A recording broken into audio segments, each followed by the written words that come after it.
Innal hamdalillah nahmaduhu wa nasta'inuhu wa nastaghfiruh. Asyhadu an la ilaha illallah wa asyhadu anna Muhammadan abduhu wa rasuluhu wa ba'du. Hari ini pelajaran kita adalah Al-Matjar Ar-Rabih, memburu pahala. Dan kita berada di pembahasan seputar sholat berjamaah. Bicara tentang sholat, maka kita kenal ada kelipatan pahala. Kalau kita tunaikan di Masjidil Haram, berarti kita mendapatkan keuntungan 100.000 kali lipat. Kalau kita tunaikan di Masjid Nabawi 1.000. Kalau kita tunaikan di Masjid Al-Aqsa 500. Kalau kita tunaikan di Masjid An-Nur, kelipatannya cuma 27. Kalau kita tunaikan di rumah sendirian, cuma dapat 1 plus dosa karena tidak ke masjid. Jadi yang sholat di rumah tidak ada kelipatan, pahalanya cuma 1, itu pun ada embel-embel dosa karena tidak ke masjid. Sholat di rumah itu satu kerugian besar. Bagaimana tidak ketika Rasulullah bersabda, wa syarru sufufir rijal akhiruha, sejelek-jelek sop bagi laki-laki kalau berada di sop paling belakang. Padahal dia ikut berjamaah, tetap disebut sejelek-jelek sop. Bagaimana kalau dia sholat di rumah? Itu kan elek tenan. Ya, kemudian Rasulullah melarang la sholata limun faridin khalfas sof. Tidak boleh seseorang sholat berjamaah sementara dia berdiri sendiri di belakang sop. Ada seorang sahabat sendirian di belakang sop, fa amarahu an yu'ida sholah. Rasulullah meminta, baleni sholatmu. Coba, dia berjamaah hanya gara-gara sendirian di belakang sop, disuruh mengulangi. Bagaimana kalau dia sama sekali tidak berjamaah? Nah, berkenaan dengan sholat berjamaah, kita juga bisa lihat pada sabda Rasulullah sallallahu alaihi wasallam, idza ammanal imamu fa aminu fa innahu man wafaqa ta'minahu ta'minal malaikah ghufira lahu ma taqaddama min danbi. Kalau imam mengucapkan amin, tugas makmum serempak membaca amin. Karena siapa saja yang serempak antara amin dari makmum, imam dan para malaikat, maka dosa-dosanya diampuni. Jadi tadi kita sholat maghrib, ketika waladhdallin amin, siapa yang mengucapkan amin? Imam, makmum dan malaikat. Tapi kalau kita sholat sendiri di rumah, yang amin ya cuma itu aja, si paijo tok, nggak ada yang lain. Coba kalau di Masjid An-Nur, paijo, painem, paimin, wah semuanya serempak mengucapkan amin. Berarti kerugian besar tidak sholat berjamaah karena tidak ada serempaknya amin dari sekian orang yang hadir dan diikut sertakan oleh para malaikat. Termasuk inna Qur'an al-fajri kana masyhuda tashhaduhu malaikatul laili wan nahar. Sholat subuh berjamaah itu disaksikan oleh malaikat malam dan siang. Malaikat malam tidak segera naik ke langit, malaikat siang tidak segera bertugas, tapi berkumpul di Masjid An-Nur menyaksikan pelaksanaan sholat subuh. Kalau itu dilakukan di rumah, tidak ada kehadiran malaikat untuk menyaksikan sholat kita. Berkenaan dengan sholat berjamaah, Abdullah bin Mas'ud itu punya kalimat yang sangat keras. Man sarrahu an yalqallaha ghadan musliman falyuhafid ala haula'is salawati haitsu yunada bihin. Siapa yang pengen bertemu dengan Allah besok nanti pada hari kiamat, berstatus sebagai muslim, maka jaga sholat 5 waktu dengan berjamaah saat adzan itu dikumandangkan. Langsung gage pergi ke masjid untuk sholat berjamaah kalau pengen dianggap muslim oleh Allah. Fa innallaha syara'a li nabiyyikum sallallahu alaihi wasallam sunanal huda wa innahunna min sunanil huda. Sesungguhnya Allah memerintahkan nabi kalian yaitu Nabi Muhammad untuk menyampaikan sunnah-sunnah al-huda yang mendatangkan petunjuk, hidayah. Dan sesungguhnya sholat 5 waktu ditunaikan berjamaah itu bagian dari sunnah yang siapa yang melaksanakannya akan mendapatkan hidayah.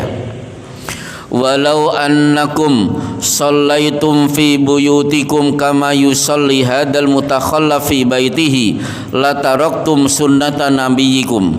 Seandainya kalau kalian sholat di rumah sebagaimana sholatnya orang-orang yang aras-arasan, mutakhalaf itu males, kan aras-arasan ya Pak ya, maka kalian dianggap telah meninggalkan sunnah al-huda itu.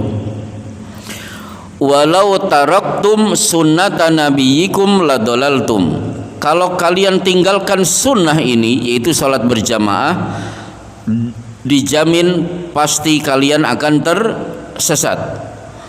Wa ma min rajulin yatatahharu fayuhsinu tuhura thumma ya'midu ilal masjid min hadhil masajid illa kataballahu lahu bikulli khutwatin yahtuha hasanah wa yarfa'uhu biha darajah wa yuhatta anhu biha sayyi'ah. Siapa yang wudu dari rumah kemudian pergi ke masjid, maka setiap langkah Allah berikan pahala, Allah angkat derajat, dan Allah hapus dosa. Walaqad ra'aituna wa ma yatakhallafu anha illa munafiqun ma'lumun nifaq. Dulu pada zaman Rasulullah, kalau ada orang aras-arasan akhirnya sholatnya di rumah, kami sudah pastikan dia munafikun ma'lumun nifaq. Ini kira-kira benar tidak terjemahannya? Munafiknya sudah tulen, munafiknya sudah cetha welo-welo, udah jelas. Jadi untuk melihat ini munafik atau bukan, lihat sholatnya di masjid atau di rumah. Walaqad kana ar-rajulu yu'ta bihi yuhada baina rajulaini hatta yuqama fi shaf. Dulu pada zaman Rasulullah ada orang yang sudah sakit sampai minta dipapah 2 orang supaya ikut di tengah-tengah shaf, saking takutnya disebut sebagai munafik. Jadi saking takutnya meskipun sakit minta dipapah sehingga akhirnya bisa sholat di Masjid An-Nur. Baik, itulah gambaran tentang sholat berjamaah, tentang ancaman dan pahalanya. Tapi dari sekian sholat berjamaah, yang paling besar pahalanya tentu Isya dan subuh, karena bagaimanapun man shallal isya'a fi jama'atin faka'annama shalla nisfal lail. Siapa yang menunaikan sholat isya berjamaah pahalanya setara dengan tahajud setengah malam. Wa man shallal subha fi jama'atin faka'annama shallal laila kullahu. Kalau sholat subuh berjamaah pahalanya setara dengan sholat tahajud semalam suntuk. Baik, akhirnya setelah itu baru kita bahas fikih seputar sholat berjamaah. Di antaranya adalah yang pertama tentang jarak antara adzan dan iqamat. Kira-kira berapa menit? Kaedahnya ada dua. Kaedah pertama, yang berhak menentukan kapan iqamat berkumandang adalah imam. Dari mana dalilnya? Dalilnya Bilal akan mengumandangkan iqamat kalau melihat Rasulullah sudah keluar dari rumah.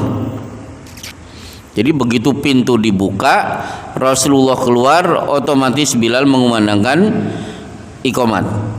Maka dari sini seorang imam tidak dikenakan pasal sholat tahiyatul masjid, datangnya langsung jadi imam. Dan inilah dulu ketika kita jadi santri, saya dulu sebagai muadzin, Ustadz Wahyudin sudah jedul terlihat, saya langsung mengumandangkan iqamat dan beliau langsung menjadi imam. Kaidah kedua, karena Rasulullah sallallahu alaihi wasallam idza ra'ahum ijtama'u ajjalu wa idza ra'ahum abta'u akharu. Rasulullah menilai kalau kumpulnya cepat, iqamat dipercepat.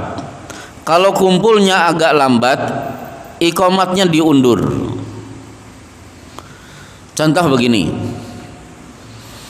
Dulu di pesantren jarak antara adzan dan iqamat sholat asar, maghrib, isya paling-paling 10 atau 15 menit. Tapi kalau duhur, dulu di pesantren 11.35 manjing waktu duhur, sementara seluruh santri masih ada di kelas. Ketika adzan duhur berkumandang, seisi kelas langsung terdiam, ustadznya menghentikan pelajaran, mendengar dan mengikuti bacaan muadzin. Begitu selesai pelajaran dilanjutkan.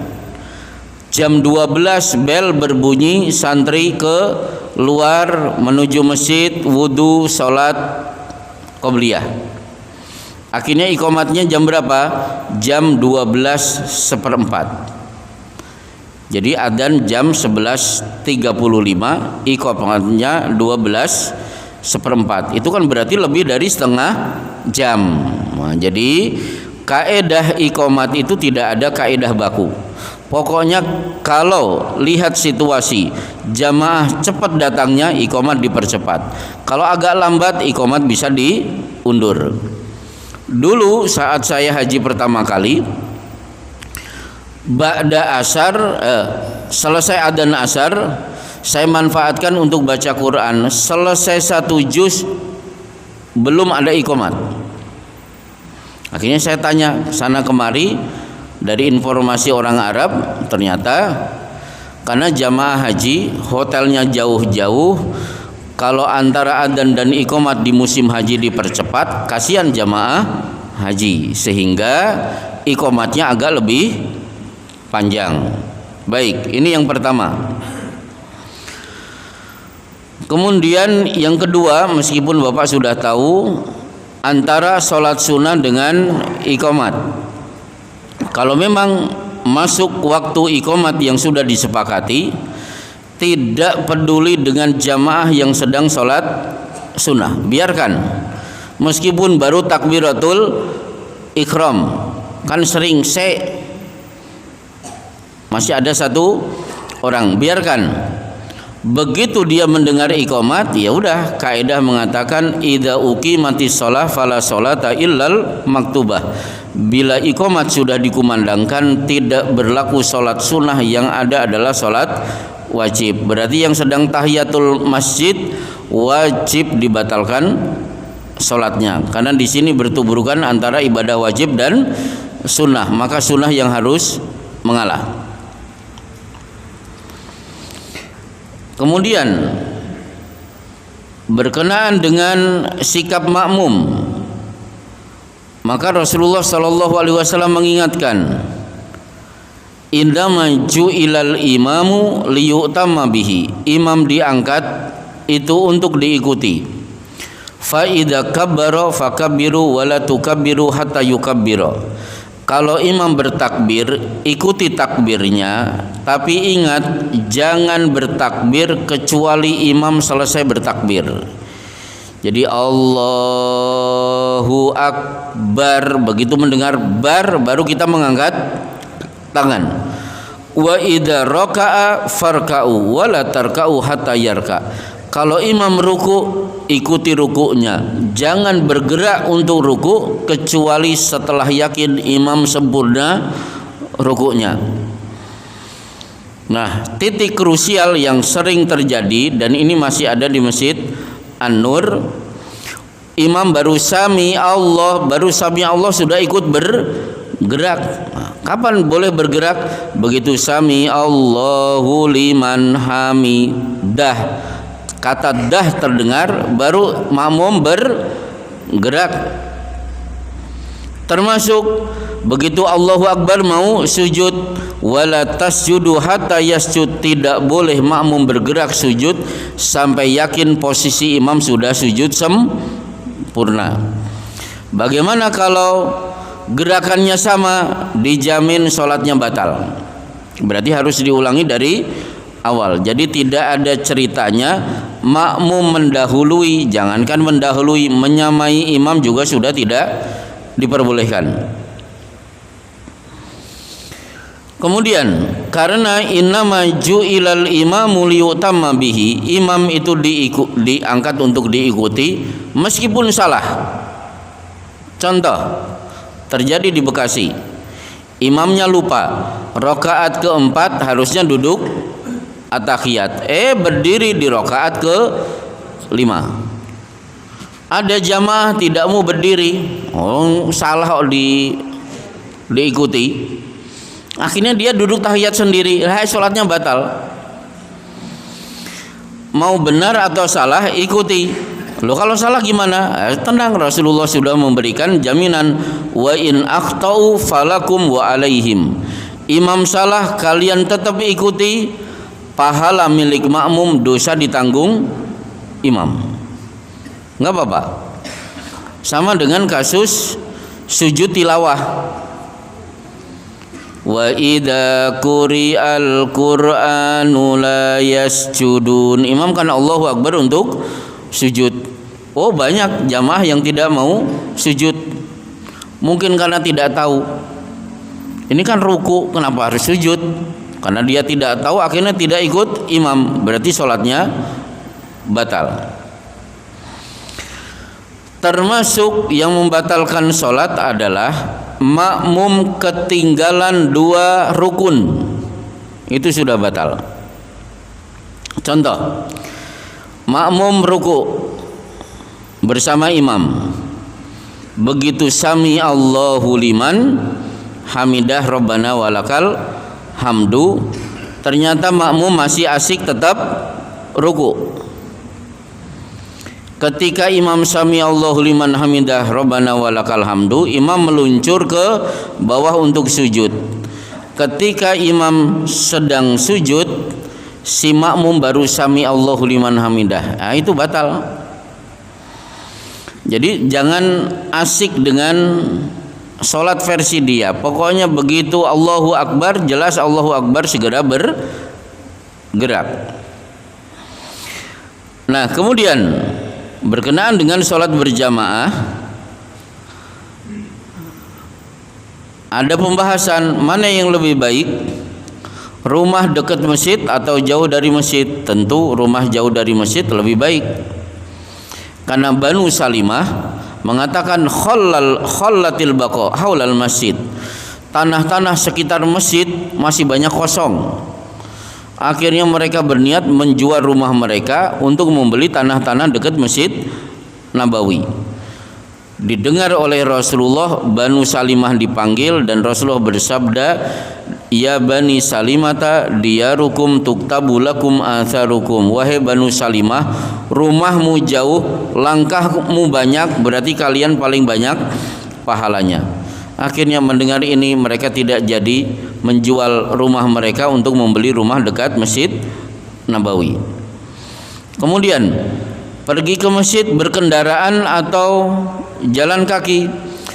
Tentu jalan kaki lebih bagus, karena ada seorang sahabat rumahnya paling jauh. Akhirnya dipanggil oleh sebagian sahabat, lawistaraita himaron litarkabahu fid dzulma wa fir ramda. Mas, bo jenengan beli keledai supaya Anda tunggangi ketika berada di puncak musim panas atau ketika berada di malam yang sangat dingin, biar cepat ke masjid. Ternyata orang itu menjawab, ma yasuruni anna manzili janibal masjid. Sama sekali saya tidak ada keinginan rumahku dekat masjid. Wadzalika inni uridu an tuktaba mamsyai ilal masjid wa ruju'i. Saya ingin langkah-langkah kaki saya saat berangkat dan saat pulang itu dicatat oleh Allah. Akhirnya apa yang diucapkan dibenarkan oleh Rasulullah Shallallahu Alaihi Wasallam, sehingga kesimpulannya pergi ke masjid jalan kaki jauh lebih afdal daripada berkendaraan. Kecuali kalau yang rumahnya Winong, kan ada kan dari Purwosuman, jangan jalan kaki. Baik, kita lanjutkan. Kemudian berkenaan dengan sholat berjamaah,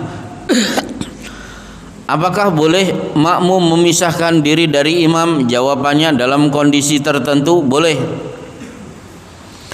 Satu, ketika imam terlalu lama, ini boleh.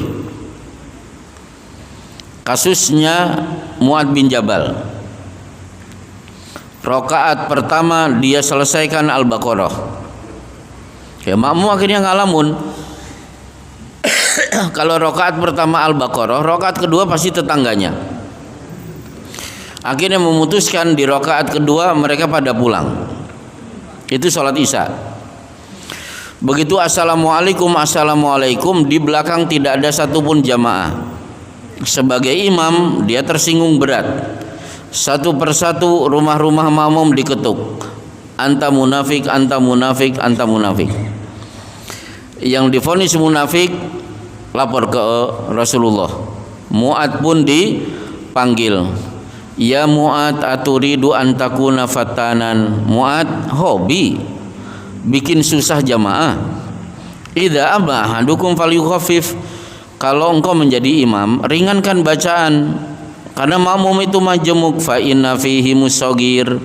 Makmum itu ada anak kecil, wal kabir yang sepuh, wadal hajah, dan orang yang punya hajat acara di luar salat. Idza shalla ahadukum wahdahu falyutawwil ma syaa. Kalau engkau salat sendirian terserah dipanjangkan sepanjang-panjangnya. Maka kalau imam terlalu lama, monggo bapak-bapak merasa tidak nyaman silakan keluar memisahkan diri. Atau imamnya terlalu cepat sehingga dia baru iyyaka na'budu sudah ruku. Berarti imam tidak beres, baru ruku mak cenil langsung sami Allahu liman hamidah. Bunyinya mak cenil ya, nggak tahu bener nggak, mak cenil. Begitu sami Allahu liman hamidah belum lurus sudah delosor ke bawah, berarti ini tidak benar. Ini salatnya Khalad bin Rafi yang Rasulullah irji tusalli fa innaka lam tusalli. Ulangi salatmu, kamu dianggap belum salat. Sampai Sa'ad bin Abi Waqqas menegur seseorang yang salatnya super cepat. Sudah berapa tahun kamu sholat seperti ini? 30 tahun. Sa'ad bin Abi Waqqas kemudian mengatakan, ma shallaita mundu 30 sanah. Semenjak 30 tahun yang lalu Anda dianggap tidak sholat. Fa in mita ala ghairil fitrah. Kalau kamu mati sholatmu masih seperti ini, kamu tidak mati dalam keadaan fitrah, nama lain dari muslim. Jadi silahkan memisahkan diri. Kemudian berkenaan dengan sholat berjamaah lagi, ada beberapa sholat sunnah yang bisa dilakukan secara berjamaah. Yang paling jelas tentu Idul Fitri, Idul Adha, termasuk sholat gerhana, termasuk sholat tarawih, termasuk sholat istisqa. Meskipun untuk sholat istisqa saya termasuk yang trauma. Di komplek perumahan saya sudah banyak jamaah ngangsu nyari air ke masjid.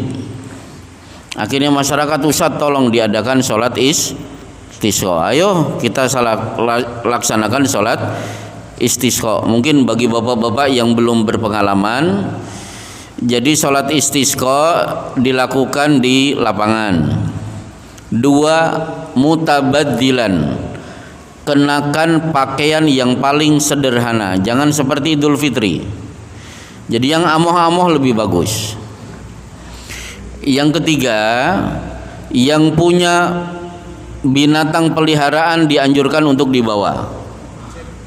Yang punya akuarium, ayam jago, kucing ya terserah, manuk doro dan manuk yang lain, perenjak, itu dibawa. Apalagi cangkrik, yang inggu cangkrik bawa. Loh kenapa? Karena binatang ikut berdoa. Dari mana hadisnya? Di Musnad Imam Ahmad. Kharaja Sulaimanu yastasqi. Nabi Sulaiman keluar untuk menunaikan istisqa. Nah, berarti sholat istisqa sudah ada sejak dulu. Faro'a namlatan, tiba-tiba melihat seekor semut, mustalqiyatan dhahruha ilal ardi, punggungnya diletakkan di bawah. Rafi'atan qawaimaha ilas sama, 4 kakinya diarahkan ke langit. Nabi Sulaiman akhirnya berhenti karena tahu bahasa binatang, berhenti. Kemudian didekati, ternyata semut sedang berdoa, Allahumma inna khalqun min khalqika laisa bina ginaka an suqiyaka. Ya Allah, kami semut makhlukmu sebagaimana manusia juga makhluk ciptaan Engkau. Mereka butuh hujan, kami bangsa semut juga butuh hujan. Berarti semut berdoa. Akhirnya Sulaiman apa? Irji'u, yo mulai, nggak usah sholat istisqa. Faqad suqitum bidakwati ghairikum, sebentar lagi akan turun hujan, sudah diwakili makhluk selain kalian. Betul, balik badan hujan turun. Jadi binatang peliharaan dibawa. Saya masih ingat 3 tahun yang lalu umrah, khatib Jumat Masjidil Haram membaca doa semut. Begitu iqamat langsung hujan turun dengan deras di seluruh kota Mekah. Nah akhirnya sholat istisqa ditunaikan. Kemudian saya selesai khutbah sedikit menghadap ke kiblat, disunahkan untuk membalik sorban. Sorban kanan diletakkan di kiri, yang kiri diletakkan di kanan. Untuk apa? Tafaul. Tafaul itu optimis. Sekarang kemarau akan dibalik oleh Allah turun hujan. Tafaul itu kan boleh. Jadi Bapak melakukan satu gerakan untuk optimis itu boleh, dianjurkan. Contoh, pedagang kalau ada yang beli apa Pak? Duitnya kan dikepret-kepretkan kan, yang jualan apa? Ya, laris manis Tanjung Kimpul dikepret-kepretkan, itu boleh, itu bukan syirik Pak, itu optimis. Yang ini tadi ada yang beli, nanti yang lain juga ketularan, itu boleh. Alhamdulillah, apa hasilnya dari sholat istisqa? Allah kabulkan, hujan turun, tapi tiap hari akhirnya banjir 1,5 meter. Itulah tadi makanya saya sampaikan kenapa trauma, yaitu banjir 1,5 meter. Memang saya sedih merasa bersalah. Tapi kadang-kadang banjir itu ada saja hiburan. Saya telepon teman saya di Pondok Gede Permai, gimana mas? Nah, ternyata alhamdulillah saya cuma semata kaki, tapi di lantai kedua. Itu kan jauh lebih parah. Mungkin Bapak lihat di TV Pondok Gede Permai. Kalau Bekasi ada berita banjir, lihat berita di Pondok Gede Permai, itu bisa hampir 3 meter. Karena itu sebenarnya kolam kok dibikin perumahan di pinggir sungai lagi. Baik, akhirnya 2 tahun kemudian kekeringan lagi, banyak jamaah ngangsu lagi ke masjid. Banyak yang minta, ayo kita enggak ada istiqo. Dah kapok aku, enggak ada istisqo. Udah tawakal aja. Akhirnya gang saya belakang memaksakan diri untuk melaksanakan istisqa. Apa yang terjadi? 1 Januari 2020 pas. Mungkin Bapak dengar banjir besar di Jakarta dan Bekasi, 1,5 meter lagi. Baik, kita lanjutkan. Termasuk yang berjamaah diperbolehkan sholat duha berjamaah. 2 kali Rasulullah menunaikan sholat duha berjamaah, 1 di rumah Ummu Sulaim, yang kedua di rumah Itban bin Malik. Hari ini bagaimana caranya dipraktekkan di SDIT? Kan ada sekolah-sekolah Islam khusus hari Kamis istirahat, bukan ke kantin tapi pergi ke masjid sebagai media tarbiyah, mengenalkan dari awal anak-anak sudah tahu syariat sholat duha. Baik, cukup. Ada pertanyaan, saya persilahkan bagi yang mau bertanya. Ya, monggo. Ini yang santer diperdebatkan tentang sholatnya wanita itu lebih baik di rumah, jadi tidak berjamaah di masjid.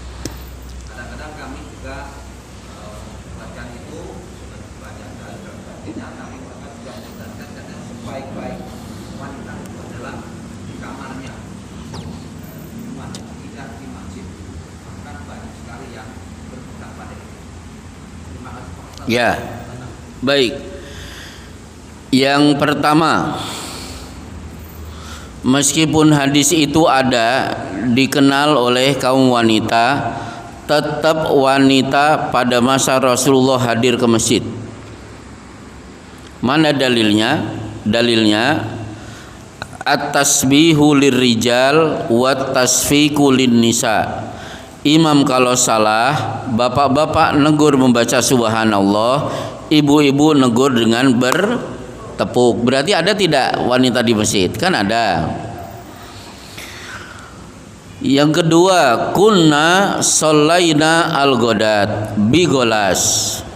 Kunna shallaina al-ghadat ma'a Rasulillah sallallahu alaihi wasallam la yu'rafna minal golas. Kami kaum wanita sholat subuh berjamaah di masjid bersama Rasulullah. Saat sholat ditunaikan, satu dengan yang lain tidak saling kenal karena cuaca saat itu masih gelap. Berarti ada tidak wanita di masjid? Kan ada. Kemudian di Sahih Muslim di Kitabus Shalah, Abdullah bin Umar memaki-maki dengan suara yang sangat kasar kepada anaknya bernama Bilal. Bilal bin Abdullah bin Umar bin Khattab. Berarti ini kan cucu Umar bin Khattab. Kenapa? Karena si Bilal, bukan Bilal bin Rabah ya, melarang wanita datang ke masjid. Nah, Abdullah bin Umar sebagai seorang sahabat mengingatkan hadis la tamna'u ima Allah masajidallah. Jangan kalian larang wanita ikut pergi ke masjid. Si Bilal jawab, loh zamannya kan beda, zaman Rasulullah dengan zaman sekarang. Wah, akhirnya dimarahi, didamprat, sampai Abdullah bin Umar bersumpah, wallahi la ukallimuka abada, demi Allah aku tidak mau ngomong sama kamu selama-lamanya. sebelum kamu cabut kalimat itu. Berarti real kan wanita banyak ke masjid. Meskipun kalau Bapak pergi ke Jakarta, ke Bekasi, itu tidak umum kalau wanita sholat ke masjid. Karena saya juga pernah kedatangan tamu dari Masaran, nginep menjelang manjing waktu sholat, ibu-ibu ini keluar sudah pakai mukena baditan pun ibu, baditan masjid ngapunten boten umum ten mriki, boten usum. Pun sholatan griya kemawon. Jadi gak usum. Jadi kalau ibu-ibu datang ke masjid malah ngijeni, ujung-ujungnya pasti malu. Itu kalau di sana, berbeda dengan Masaran. Baik. Satu lagi penanya. Selanjutnya Pak Ustaz. Ya. Apakah tadi yang tidak bersih ke masjid wanita-wanita disebut dengan anak munafikun? Oh enggak sampai. Kalau ibu-ibu sholatnya di rumah jangan sebut munafik, karena munafik untuk bapak-bapak, gitu. Ya. Tapi gini, karena ini masalah fikih, luas saja. Yang kersok di rumah silahkan, yang kersok di masjid boleh. Nggak usah diatur-atur. Wah nggak bisa bu, di rumah jauh lebih baik. Lah kalau di rumah akhirnya terganggu dengan sinetron, ya mending ke masjid daripada sholat sambil TV-nya dikeraskan. Sholat dapat sementara sinetron tidak ketinggalan. Wah masya Allah. Oke, silakan. Ketika kita sholat berjamaah di masjid, Ya. imamnya itu terlalu cepat atau terlalu lambat, kita itu boleh meninggalkan atau menyendiri. Ketika kita menyendiri itu di masjid atau di rumah, kalau di masjid misalnya kita mengulangi rakaat pertama atau selanjutnya mengikuti. Baik. Jadi imamnya terlalu cepat sehingga sholatnya seperti Khalid bin Rafi, berarti kita keluar.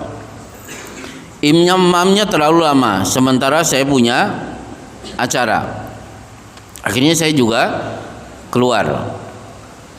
Nah sekarang kira-kira begitu saya keluar, dilanjutkan dari awal atau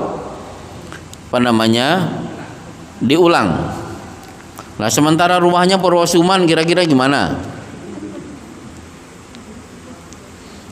Jadi gitu. Nah boleh tidak dia sholat akhirnya tetap di masjid An-Nur? Oh gak boleh, karena ini terjadi ta'addudul jamaat, berbilangnya jamaah itu tidak boleh.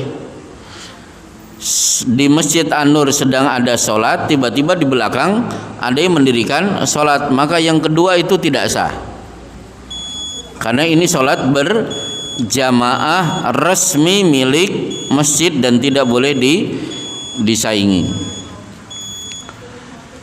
Tapi kalau selama di masjid An-Nur, masjid Makmur dan lain sebagainya, insya Allah tidak ada alasan untuk memisahkan diri, karena tidak ada yang lebih cepat dan tidak ada yang lebih lambat.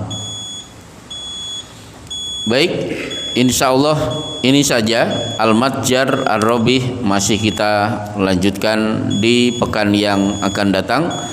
Wassallallahu ala Muhammadin wa ala alihi washabbihi wasallim. Assalamualaikum warahmatullahi wabarakatuh.